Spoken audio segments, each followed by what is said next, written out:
You know, so many important things happen during sleep, and they're all related to longevity. Let's just start with our colloquial language, the way we talk about it. What do we say? I want to sleep on it. That has real roots in science. Sleeping on it actually helps us to provide the clarity that we need to piece together life's puzzles. Now, how does it do that? You know, while we sleep, our brain is very busy. It processes through the day's information. It combs through memories. It stabilizes them. It copies them. You know, in my previous career, in the 70s and 60s, I was a professional pianist. Some of you may know that, a jazz musician and a conductor and musical director. And when I was learning a piece, I'd get to a point where it just didn't get any better. And, you know, I just couldn't break through. I mean, whatever level of mastery I was at, that was it for the day. And I'd go to sleep and I'd wake up and I'd be able to do it better. And I don't know exactly how that happens. I'm not sure anybody really knows how that happens, but it does happen.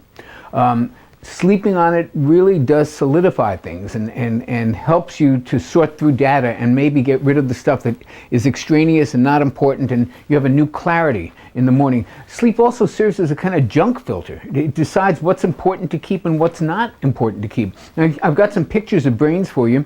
This is Homer Simpson's brain. This next slide is the male brain, something that's probably all too familiar to both men and women. And then, of course, there's a real brain, or an artist's rendition of a real brain. And so much goes on here. You know, sleep really has two big categories of impact on longevity.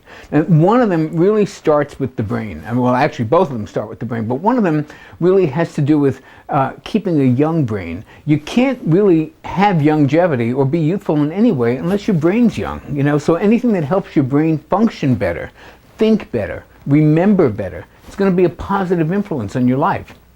The second way that sleep has a positive and important impact on longevity is physiological. Things that happen when we sleep actually improve and maintain health, and we'll talk about both of those in just a bit. So one thing is really clear.